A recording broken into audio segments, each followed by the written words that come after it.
Ini adalah channel Malfest, menghadirkan alur cerita yang sangat the best, bisa menghibur dan menghilangkan stres. Yang belum subscribe ya subscribe dulu guys. Inilah Lockwood & Co episode 7. Lockwood dan Lucy berhasil melarikan diri dengan menaiki taksi. Lucy lalu menceritakan kecurigaannya pada benda kotak hitam bersimbol harpa yang diberikan Penelope pada pria berpedang emas. Kotak hitam itu apa sebenarnya? Tapi mereka tidak harus ambil pusing sebab buku pengakuan Mary Dulac telah mereka dapatkan. Kini mereka harus segera menemui George dan Flo yang mungkin sudah menunggu di dermaga. Memang benar, George dan Flo sudah standby di sana. Seluruh jalan menuju ke gedung Fothergill telah diblokir oleh orang-orangnya Julius Wingman. Tetapi Flo punya jalan lain, yaitu dengan menaiki perahunya lewat sungai. Tak butuh waktu lama, mereka pun sampai di dekat gedung Fothergill. Flo memberitahu sebuah jalan gang yang bisa Lockwood gunakan untuk bisa langsung sampai ke bagian belakang gedung. Di bagian belakang gedung terdapat sebuah pintu yang tidak terkunci yang mengarah ke ruang basement gedung. Flo sudah memastikannya tadi siang. Setelah diberi walkie-talkie oleh Flo, berangkatlah Lucy dan Lockwood berdua. Karena Flo meminta George untuk menunggu bersamanya. Atau dah kaluma nunggu sendirian ya kan? Mana banyak nyamuk.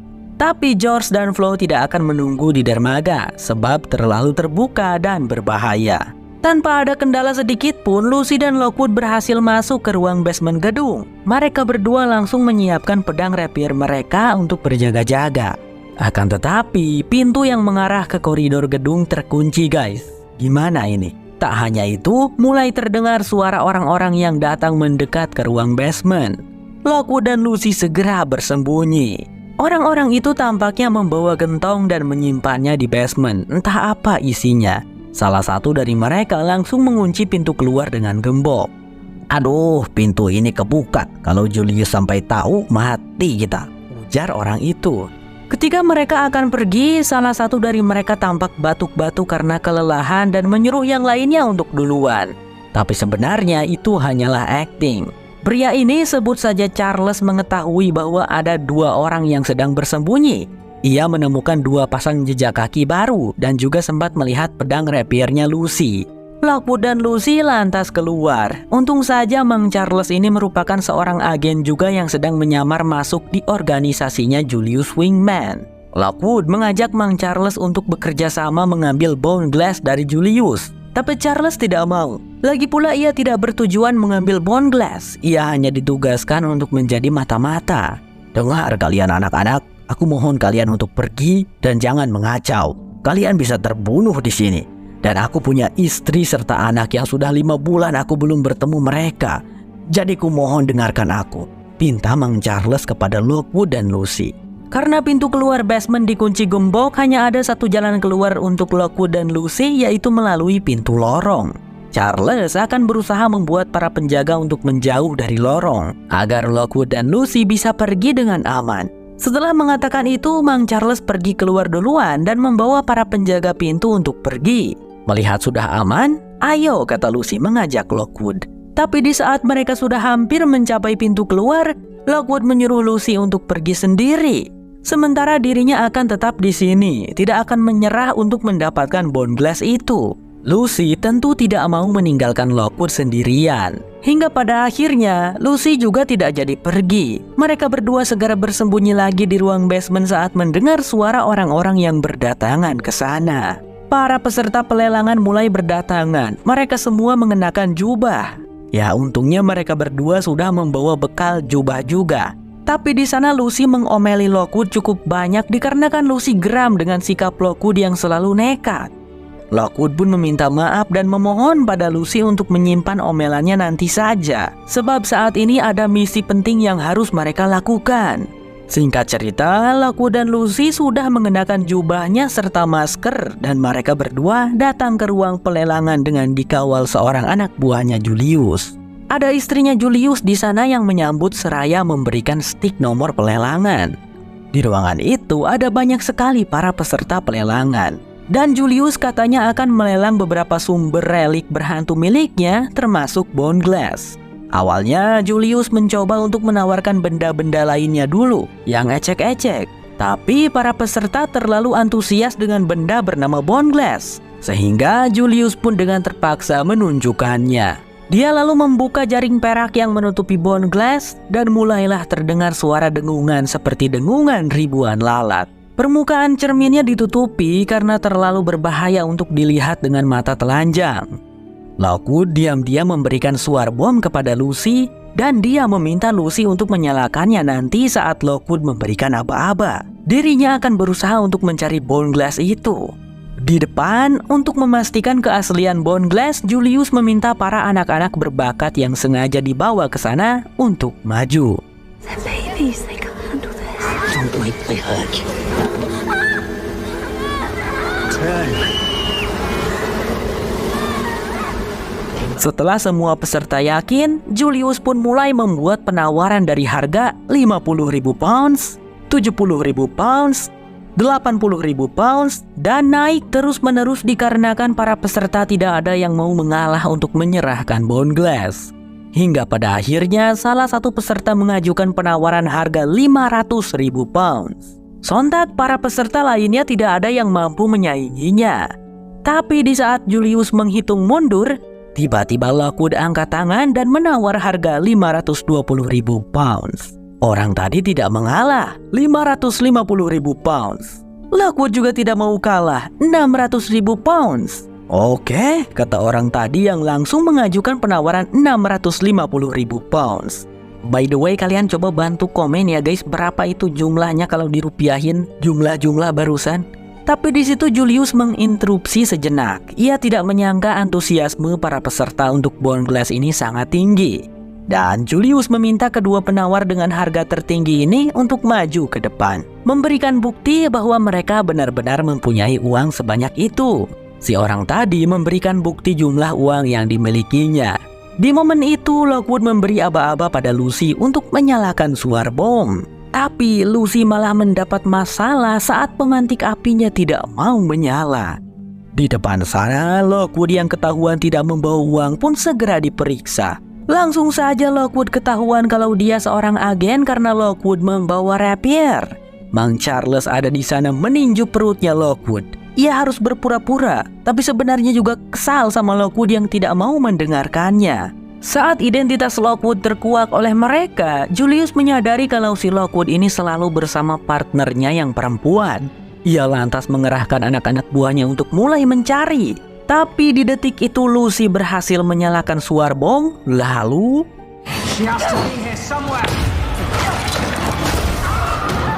kesempatan emas datang. Buru-buru Lockwood mengambil Bone Glass, memasukkannya ke dalam kantong bersama beberapa sumber hantu lainnya milik Julius. Dan di sana juga ada satu sumber yang terlepas mulai mengeluarkan roh hantu jahat.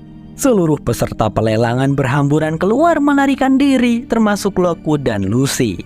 Mereka berdua mengambil jalan lain, tapi sayangnya mereka malah bertemu dengan jalan buntu. Pintunya dikunci rantai gembok. Di belakang, Julius dan anak-anak buahnya malah sudah berhasil menyusul. Kini Lucy dan Lockwood tidak bisa berkutik. Charles, bunuh dua bocil ingusan itu, perintah Julius. Di situ Charles maju dengan perlahan. Namun saat Mang Charles mengayunkan kapaknya, dia mengarahkannya pada rantai pintu sehingga pintu pun terbuka untuk Lockwood dan Lucy. Mang Charles pun di sana segera pasang badan agar Lockwood dan Lucy bisa menaiki lift.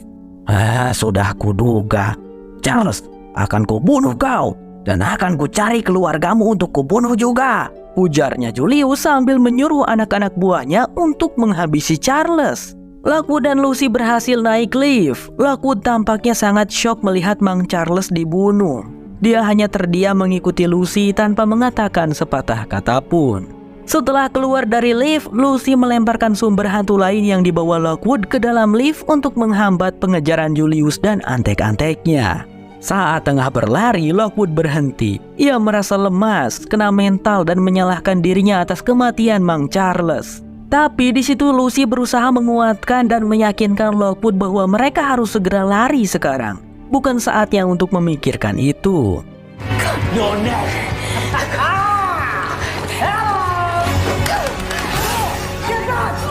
Lockwood dan Lucy berhasil sampai di lantai teratas gedung dan mengunci pintunya. Namun di sana mereka malah dihadang oleh orang tadi, orang yang berdebat penawaran harga Bone Glass dengan Lockwood.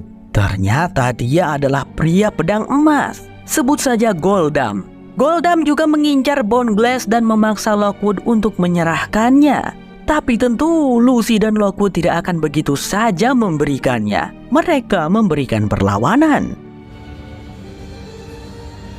No, let's be Lockwood and Co.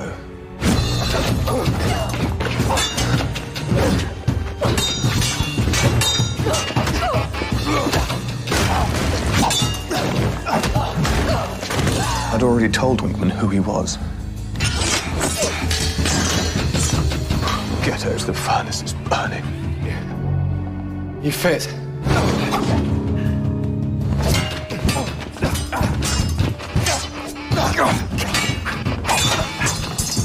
Dan di saat Goldam berhasil memojokkan Lockwood dengan memotong pedang rapiernya, si Goldam pun tumbang saat dihantam popongkol kayu oleh Lucy dari belakang. Lockwood dan Lucy bergegas keluar ke rooftop gedung. Keduanya segera menghubungi George dan Flo untuk segera datang. Si Goldam ternyata sudah siuman dan di sana sempat terjadi adegan pergelutan antara Lockwood dengan Goldam yang ingin merebut Bone Glass. Tapi karena Lockwood berdua dengan Lucy, jadi gampang deh oper-operan Bone Glass-nya seperti sedang main rebut-rebutan. Saat Lucy mendapatkan Bone Glass-nya, ia segera melemparkannya ke sungai untuk ditangkap menggunakan jaring oleh George dan Flo.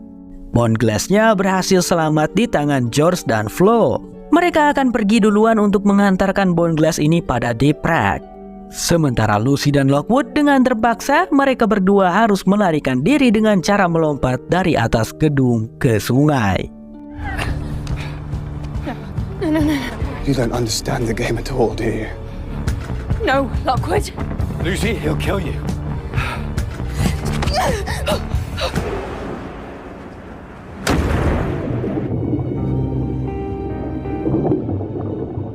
Singkat cerita, George dan Flo telah sampai di kantor Deepak. Flo tidak bisa ikut masuk ke dalam karena ia pasti akan ditangkap. Flo adalah orang relik. Flo lalu pamit pergi setelah George berterima kasih karena Flo sudah membantu mereka. George kemudian memasuki kantor Deepak, namun ia malah keluar lagi. Tidak jadi memberikan Bone Glass itu pada Deepak. Pemuda itu lantas pergi ke sebuah telepon umum dan menelepon seseorang. Siapa yang diteleponnya? Lucy dan Lockwood berhasil selamat sampai ke daratan. Meskipun mereka selamat, tapi itu semua nyaris mereka berdua bisa mati. Dan di sana Lucy tampaknya cukup ngambek kepada Lockwood yang terlalu keras kepala dan nekat. Lockwood & Co bersambung, berlanjut ke episode 8. Inilah Lockwood & Co episode 8. Lockwood dan Lucy sudah berada di markas dan mereka sudah berganti pakaian. Lockwood meminta maaf kepada Lucy. Ia mengakui kesalahannya yang terlalu bodoh menerima taruhan dengan Gibbs, sehingga ia membahayakan nyawa semua orang. Lockwood tampak menyesalinya. Dan setelah itu, Lucy mau memaafkan dan tidak ngambek lagi kepada Lockwood. Beberapa saat kemudian, saat mereka tengah menunggu George pulang sambil membaca buku pengakuan Mary Dulac, Lucy menemukan catatan di dalamnya yang dimana Mary Dulac mengaku telah membunuh Dr. Edmund Bickerstaff dengan menembaknya, lalu menguburnya di dalam besi untuk menyegelnya. Tapi sebelum Mary membunuh Dr. Edmund, dia sempat dijebak oleh Dr. Edmund dan pelayannya untuk melihat Bone Glass. Hanya sekali tatap ia melihat cermin tersebut, itu langsung membuatnya merasa gila. Seakan dirinya terus menginginkan melihat cermin itu lebih banyak lagi. Itu bukanlah cermin biasa, itu adalah jendela, tulis Mary Dulac. Lucy dan Lockwood sangat terkejut karena George juga sempat melihat sekilas Bone Glass terkutuk itu.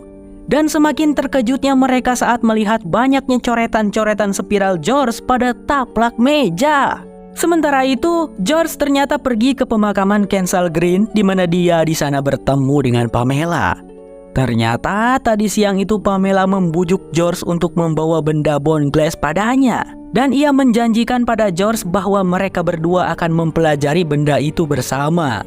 Karena katanya jika benda itu diserahkan kepada Deepak, Deepak hanya akan menghancurkan benda tersebut. Keduanya masuk ke dalam kapel dan rupanya Gibbs ada di sana juga mengintai George dan Pamela diam-diam dari kejauhan. Mereka berdua lalu terlihat menaiki sebuah elevator katafal dan turun ke katakomba di bawah bangunan kapel itu. Di markas, Lucy berusaha menanyai si hantu tengkorak, menanyakan kemanakah perginya George. Kalian berdua terlalu sibuk pacaran, hingga George mendapatkan teman baru, ujar si hantu tengkorak. Lucy dan Lockwood berpikir keras. Teman baru George? Siapa? Pamela, kata Lockwood. Si hantu tengkorak akan memberitahu kemana perginya George asalkan dirinya ikut dibawa. Kematian akan datang. George mendatanginya bersama Pamela, tambahnya si hantu tengkorak. Tanpa membuang banyak waktu lagi, berangkatlah segera mereka berdua. Dalam perjalanan, keduanya mulai mengerti bahwa sejak awal Pamela sudah terlibat. Dialah yang menyewa Jack Harper dan Danny Clove untuk mencuri Bone Glass itu. Danny Clove mati karena sepertinya nekat melihat Bone Glass secara langsung. Kemudian Jack Harper memutuskan untuk berkhianat dengan menjual Bone Glass pada Julius Wingman. Maka dari itu Pamela membunuh Jack Harper. Tidak disangka Pamela ternyata orang yang mampu melakukan hal seperti itu. Kembali pada George dan Pamela. George bertanya kenapa mereka harus mempelajari Bone Glass di tempat ini. Dan Pamela menjawab kalau disinilah tempatnya agar mereka bisa melihat Bone Glass dengan aman untuk tidak terbunuh seperti Danny Clove. Tapi tiba-tiba terdengar suara gaduh di belakang. George lalu pamit sebentar untuk memeriksanya. Rupanya itu adalah Gibbs yang sedang berurusan dengan seekor makhluk halus. Gibbs tampak kesulitan di sana, seakan-akan dia tidak bisa melihat keberadaan makhluk tersebut, namun bisa merasakannya. Di saat Gibbs sudah benar-benar terdesak, George pun turun tangan untuk menolongnya.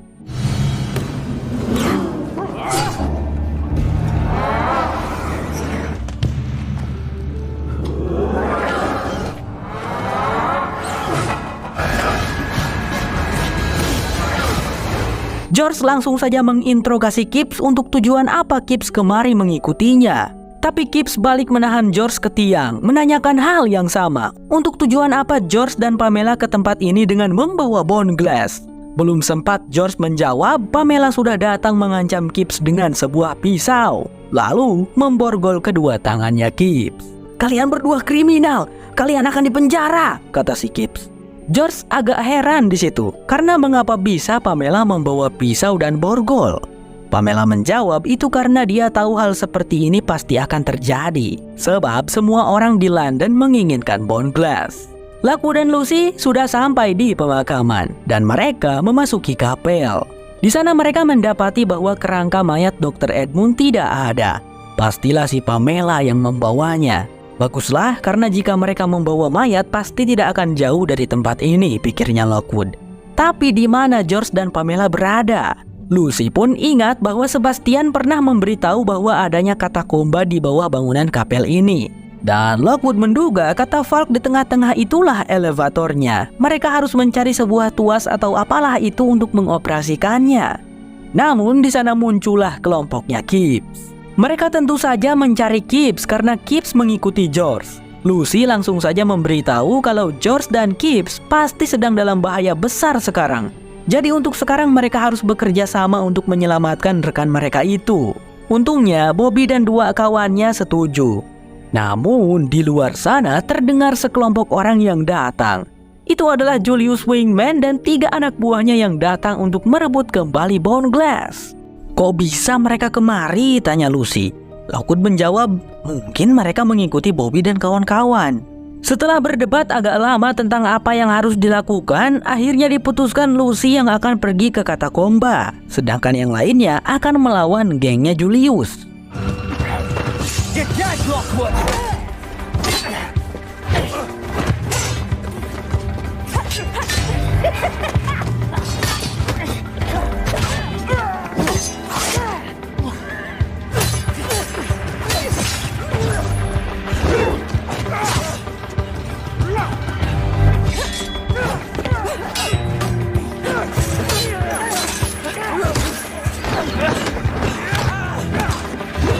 Lucy di dalam kapel berhasil menemukan tuas dan langsung saja ia turun dengan menggunakan katafalknya ke bawah katakomba. Si hantu tengkorak terdengar sangat kegirangan saat mulai merasakan energi dari Bone Glass. Dia bercerita bahwa dulu dia menyaksikan sendiri di saat bone glass dibuat oleh Dr. Edmund. Saat Lucy bertanya apa yang dimaksud dengan jendela bone glass, si hantu tengkorak menjawab jendela untuk melihat keabadian. Tapi kita tidak bisa melihat dengan mata kita sendiri, melainkan dengan menggunakan mata orang lain, orang yang lemah, rentan, dan penasaran. Itu adalah George, dan Pamela menginginkan keabadian. George saat ini sedang mengikat Gibbs di kursi. Namun George heran mengapa harus ada mayatnya Dr. Edmund di sana. Kata Pamela, Dr. Edmund harus ada di barisan terdepan karena dialah yang menciptakan bone glass. George tidak mengerti maksudnya apa. Lalu Pamela merayu George. Dengan melakukan ini, dengan menggunakan Gibbs, mereka akan menemukan jawaban dari semua misteri yang belum terpecahkan. Tapi di situ Gibbs mengaku kalau dirinya sudah kehilangan bakatnya. Ia sudah tidak bisa melihat hantu. Bahkan George lah yang menolongnya tadi dari hantu. Mendengar hal itu, Pamela langsung saja melepaskan ikatan pada Gibbs dengan menggunakan pisau. Belati mugel. Pasangan yang sama dengan pisau yang tertancap di punggungnya Jack Harper. Kau yang sudah membunuh Jack Harper, kata George. Saat itu juga, Pamela mengancam George dengan pisau tersebut. Kembali lagi ke rencana awal, George lah yang akan ia jadikan alat untuk melihat bone glass. Di momen yang sama, di luar sana, akhirnya Lockwood, Bobby, dan kawan-kawan berhasil mengalahkan Julius dan anak-anak buahnya.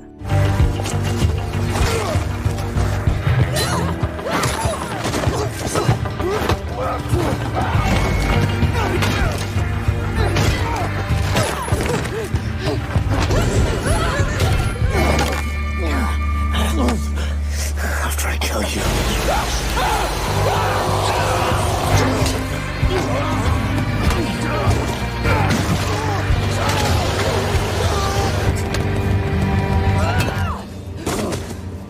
Akan tetapi, sekelompok orang lainnya datang lagi dari kejauhan, yaitu anak-anak buah Julius lainnya yang menyusul. Aduh, bagaimana ini? Lockwood punya rencana. Ia menghancurkan salah satu pelindung makam agar makhluk halus di dalamnya keluar untuk menyerang orang-orang yang jahat ini. Lockwood menyuruh Bobby dan kawan-kawan untuk kabur serta menghubungi kepolisian di Prague.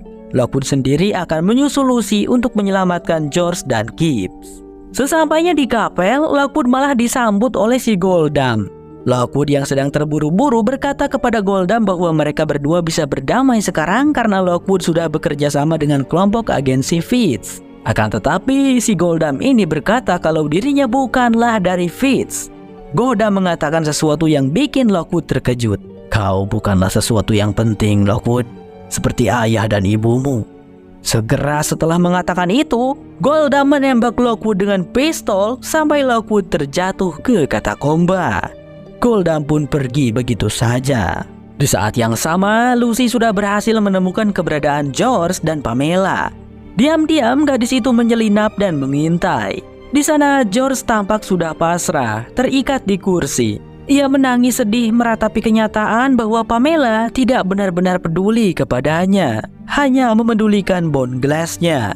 George sangat sedih karena ia merasa Lockwood dan Lucy juga begitu, tidak peduli kepadanya. Aku hanyalah orang ketiga, orang yang aneh, yang sewaktu-waktu bisa dibuang. Masuk akal jika ternyata akhirnya seperti ini, ratapnya George. Pamela tidak menanggapi sama sekali. Lucy yang mendengarnya merasa menyesal. Lalu tiba-tiba, si hantu tengkorak di dalam toples berteriak. Tuanku telah bangkit, serunya. Betapa terkejutnya Lucy melihat hantu Dr. Edmund keluar, tapi terhalangi oleh lingkaran rantai sehingga tidak bisa pergi jauh. Di situ Lucy menjadi lengah. Ia tidak sadar Pamela sudah berada di belakangnya dan menodongnya dengan pisau tajam. George histeris berteriak kenapa Lucy datang kemari, sebab Pamela adalah pembunuh dan Lucy bisa terbunuh. Tapi menurut Lucy, Pamela tidak akan melakukan itu, karena Pamela membutuhkan Lucy. Pamela, untuk melihat cermin bone glass itu, kau membutuhkan bakat terbaik seperti Marissa Fitz. Aku bisa berbicara dengan hantu tipe 3, hanya aku yang bisa melakukannya. George tidak akan bertahan, dia akan mati jika melihat cermin itu, pintanya Lucy. George protes akan hal itu. Ia tidak mau Lucy berkorban untuknya. George, kau bukanlah orang ketiga dan bukanlah orang buangan. Kau adalah keluargaku. Kau adalah keluarganya Lockwood juga. Kita bersama. Aku dan Lockwood tidak akan mau kehilanganmu, ucap Lucy dengan penuh kesungguhan.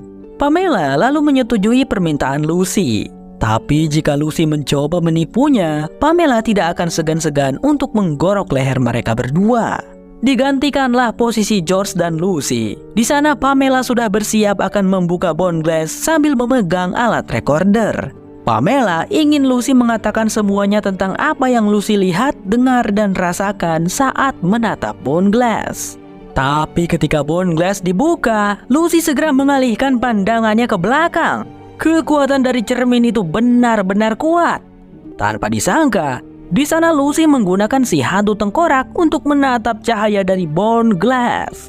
Seketika itu juga hantu tengkorak berteriak histeris. Ada yang salah, ini berbeda. Mereka terjebak. Pamela dan George tentu tidak bisa mendengar apa yang dikatakan si hantu tengkorak. Pamela berteriak, mendesak Lucy untuk mengucapkan apa yang hantu tengkorak itu katakan. Dia bilang ada yang salah. Tidak ada keabadian. Katanya itu adalah jebakan, teriaknya Lucy. Tak berselang lama, Lucy pun pingsan. George yang tidak tahan lagi melihat penderitaan rekannya itu langsung mengambil tindakan menyenggol bond glassnya sampai terlempar dan retak saat terjatuh ke lantai. George buru-buru menghampiri Lucy dan mencoba membangunkannya. Untungnya Lucy langsung siuman. Di sana, Pamela tampak histeris melihat bond glass yang jatuh. Ia segera mengambilnya di lantai. Wanita itu tampak marah. Tapi sedetik kemudian dia tersenyum karena bond glassnya mengeluarkan sinar. Di tengah-tengahnya tampak berputar. Pamela merasa sangat takjub. Indah sekali, katanya. George dan Lucy di situ segera melindungi pandangan mereka karena What happens? Don't look at her. Don't look at it. Banjir, Pamela menghilang menjadi debu. Seketika itu juga roh-roh yang terjebak di dalam bond glass keluar, terbebas berterbangan dan pergi dengan damai. George merasa heran kok hantu-hantu yang keluar dari bond glass itu tidak menyerang mereka berdua. Ya mungkin itu karena George lah yang sudah membebaskan para roh itu, jawabnya Lucy. Tapi kedamaian tak berlangsung lama karena hantu Dr. Edmund tiba-tiba muncul ke arah mereka. Ledakan barusan sepertinya telah menghancurkan rantai yang melingkari mayat Dr. Edmund. Lucy dan George seketika itu juga tidak mampu untuk bergerak karena hantu Dr. Edmund mengunci mereka.